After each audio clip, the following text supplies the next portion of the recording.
We've always said we wanted to do something totally unrelated to our jobs when we retired.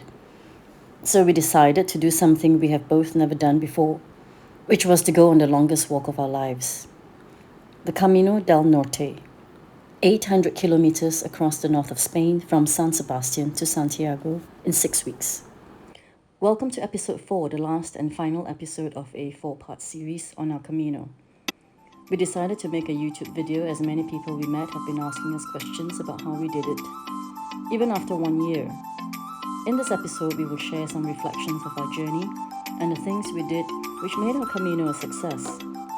Be sure to watch till the end of the video for some travel tips which worked for us.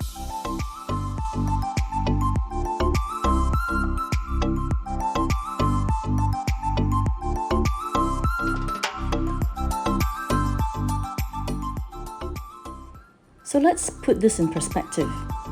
Alex and I walked our first Camino in the spring of 2019. Just the two of us. We walked a small section of the Camino Portuguese from a small fishing village called Bayona. We covered about 120 kilometers and got our first Compostela. COVID happened, and when COVID ended, we decided to leave our corporate jobs. We wanted to spend time doing life together and invest time with family and friends. We highly recommend to do a long walk because it is so refreshing and it feels so good to be physically transported to another part of the world, especially a country like Spain, which is just so beautiful.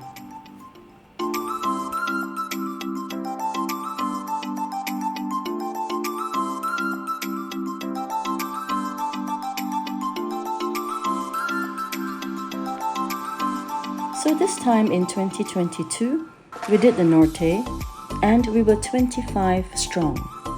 17 of us walked and 8 more arrived in Santiago to celebrate with us. They were our dearest friends and family from Kuching, Kuala Lumpur, America, Norway, Singapore, England, and Australia. Up till today, it still remains surreal to think so many came from all over the world to gather and celebrate with us on our Project Goyang Kaki.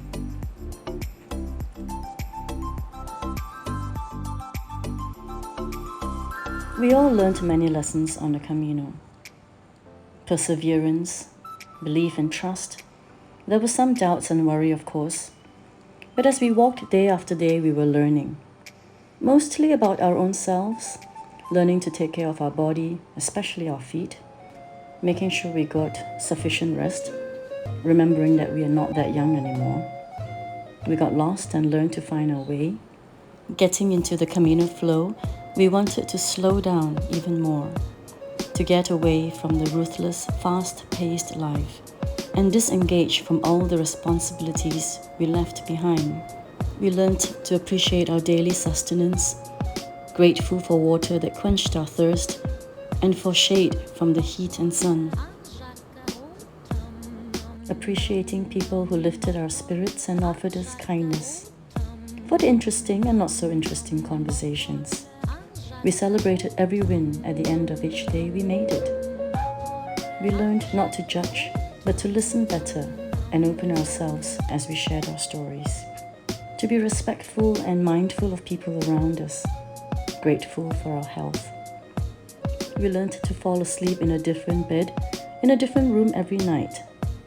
Most of all, we were very, very thankful that we were able to do the Camino, to be there in Spain, walking. We all thought there was a chance we wouldn't make it all the way, but in the end, every one of us made the journey safely. Now we will share the top 5 tips for you if you plan to walk the Camino someday. Some people combine the Camino with visits to other places or countries and doing different activities. For us, we traveled from late summer, which was pretty hot, until late October, where the temperatures dropped quite drastically. We were in France, the UK, and Spain. We brought most of our Camino gear with us, but things like hiking poles and ponchos were purchased when we got to Spain. Just pop into Decathlon. Every one of us need different things when we travel. But the basic gear is important to protect the head, the eyes, and the feet. Don't be overly worried about the weight, especially if you're using the courier's service. Organizing your luggage is going to be the biggest effort throughout your Camino.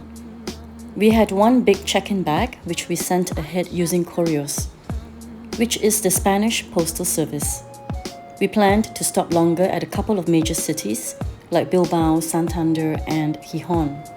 So we sent the big bag ahead to these places. Couriers would indicate that your bag needs to be picked up within a certain period, so just make sure you check your itinerary and dates carefully.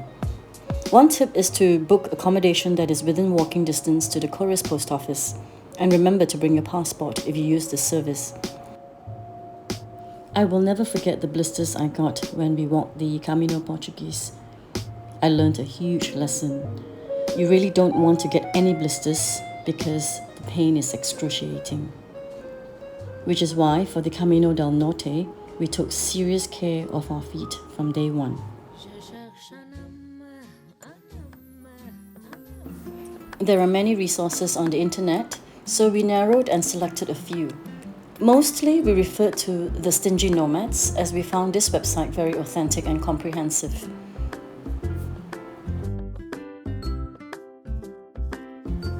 For apps, the Grants was the best in our opinion, with plenty of additional information including alternative routes and contact numbers on each stage. We also used Google Maps, Strava, and if you can manage it with your mobile phone, you can work on Google Sheets. We also recommend to join forums on Facebook where pilgrims post real-time information. We hope this final episode has been informative. Thank you for watching, and please share, like, and subscribe to our channel. If you have any comments or questions, please send them to us. Buen Camino.